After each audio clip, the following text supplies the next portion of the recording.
Hoy desmontamos, actualizamos y reinterpretamos la famosa regla del 50-30-20. Sí, esa que dice que deberías gastar el 50% de tu ingreso neto en necesidades, el 30% en deseos y el 20% en ahorro o amortizar deudas. Suena bien, pero ¿sabías que esta regla nació hace apenas 20 años? ¿O que en el año 2025 ya se está quedando corta para millones de personas? Vamos a ver por qué. Retrocedamos casi un siglo. En el año 1926, George Samuel Clason escribe El hombre más rico de Babilonia. En ese libro aparece por primera vez la idea clave: págate a ti mismo primero. Es decir, antes de gastar en nada más, reserva una parte de lo que ganas. Filosofía simple pero poderosa. 70 años después, en 1996, el libro El millonario de la puerta de al lado revela algo sorprendente. La mayoría de los millonarios en Estados Unidos no heredaron su riqueza.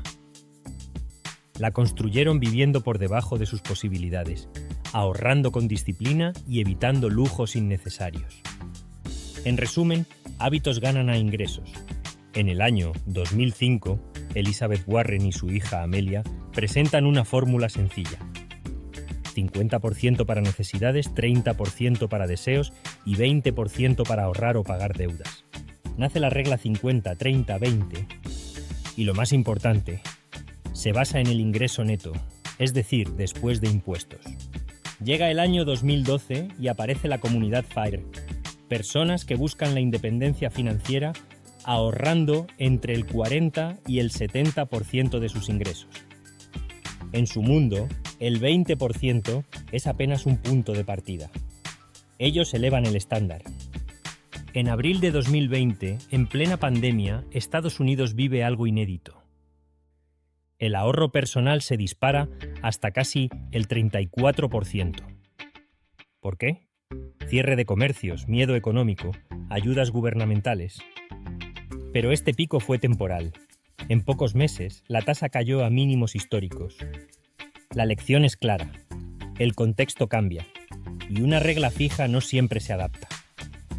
En los años 2024 y 2025, la situación empeora. La vivienda se vuelve impagable en muchas ciudades. Solo en Estados Unidos, 12 millones de personas gastan más de la mitad de sus ingresos solo en alquiler y suministros. La famosa 50 ya no cuadra. Mientras tanto, los grandes patrimonios hacen otra cosa: invierten. No solo ahorran. En grupos como Tiger 20, el 20% se convierte en liquidez estratégica. Inversiones en empresas privadas y bienes raíces. Ahorrar sí, pero con propósito y rentabilidad. Hoy, en julio del año 2025, el ahorro personal en Estados Unidos representa el 4,4%, muy lejos del 20% ideal. En cambio, en la zona euro, los hogares alcanzan el 15,4% en el primer trimestre del año. España va peor. El 35,8% de los hogares no puede afrontar un gasto imprevisto. Una señal clara de fragilidad financiera. Y respecto a la vivienda, en el año 2023, la mitad de los inquilinos en Estados Unidos ya eran considerados sobrecargados por los costes. 12 millones de hogares gastan más del 50% de sus ingresos en vivienda. ¿Cómo cumplir la regla si solo vivir ya se come medio sueldo? ¿Y los millonarios? El 79% no heredó su dinero. El 94% gasta menos de lo que gana. Y 3 de cada 4 invierten de forma constante y a largo plazo. Vuelven los hábitos como el verdadero superpoder financiero. En el primer trimestre del año 2024, la Reserva Federal estima que existen 138.000 millones de dólares en préstamos respaldados por valores. Es decir, personas que usan sus inversiones como garantía para obtener liquidez sin vender nada. El clásico jugar sin romper el tablero. Un matiz poco conocido: la regla 50-30-20 se aplica al ingreso después de impuestos. Muchos piensan que es sobre el salario bruto, pero no. Y dentro del 20% también entra amortizar deudas. Sí, incluso si estás pagando una tarjeta al 20% de interés anual, cancelarla es una forma de ahorro, incluso mejor que invertir. ¿Sabías que muchos millonarios usan cupones? En el mayor estudio de millonarios cotidianos en Estados Unidos, el 93% dice usar cupones, al menos a veces. Y muchos gastan menos de $200 al mes en restaurantes.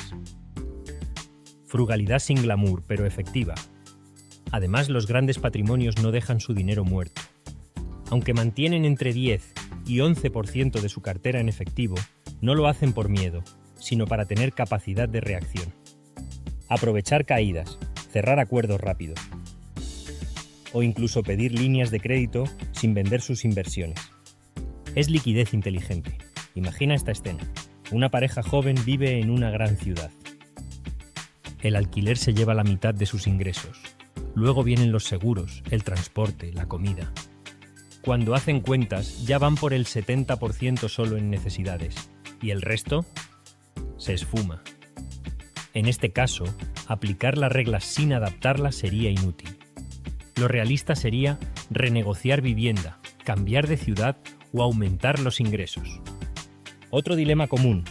Tienes una deuda de tarjeta con interés del 21% anual. ¿Qué haces? ¿Ahorras el 20% o cancelas esa deuda primero? En este caso, el mejor ahorro es apagar el incendio. La regla sirve como guía, pero la lógica financiera manda más. Muchos millonarios hacen algo muy distinto. Durante los años de mayor ingreso o acumulación, elevan el 20% a 30, 40 o incluso 50%. ¿Para qué? Para invertir. No solo para ahorrar. Colocan ese dinero en fondos indexados, inmuebles o empresas privadas. Buscan rentabilidad, no solo seguridad. Y también ajustan el 50% según la etapa de la vida. En momentos de inflación o altos costes, aceptan que las necesidades suban hasta el 60%. Pero con la idea clara de volver a bajar ese porcentaje cuando mejoren las condiciones. En España, con más de un tercio de los hogares sin capacidad para cubrir imprevistos, el primer paso no es invertir en bolsa. Es construir un fondo de emergencia para cubrir entre 3 y 6 meses de gastos. Solo después tiene sentido hablar de inversiones agresivas. La comunidad FIRE, que en inglés significa independencia financiera, retiro temprano, no nació en Wall Street. Nació en blogs y foros donde personas comunes con ingresos normales demostraban que ahorrando entre 40 y 70% podías jubilarte en menos de 20 años. La clave, el gasto. Si necesitas poco para vivir, necesitas ahorrar menos para ser libre. Y cada euro extra que ahorras no solo es ahorro, es tiempo ganado. Los préstamos respaldados por cartera permiten a personas con inversiones obtener dinero en efectivo sin vender sus activos. Por ejemplo, si tienes 100.000 euros invertidos en fondos indexados, puedes pedir prestado entre el 50 y el 70% de ese valor con intereses bajos. Pero ojo, también tiene riesgos. Si el valor de tu cartera cae, el banco puede pedirte más garantías o incluso vender parte de tus inversiones. En los últimos años, asesores y medios han empezado a sugerir versiones más flexibles de la regla clásica. Una de las más comunes es el 60, 30, 10. Esto significa que, en lugar de gastar solo la mitad del ingreso en necesidades, aceptas gastar hasta el 60%. ¿El mensaje? Es mejor un 10% constante y real, que intentar ahorrar 20 y fallar cada mes. La regla 50-30-20 también tiene un valor emocional.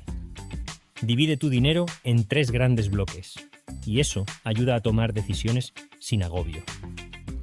Te permite disfrutar tus deseos sin culpa, mientras cumples tus objetivos de ahorro. La consistencia es más poderosa que la perfección. En resumen, la regla 50-30-20 sigue siendo útil como punto de partida. Pero el mundo ha cambiado, y tú puedes cambiar también tu forma de usarla. Ajusta los porcentajes, respeta el ahorro, prioriza la deuda y, si puedes, invierte con sentido. El dinero funciona como instrumento, no como propósito. Y como dijo George Clason, una parte de todo lo que ganas es tuya para conservar.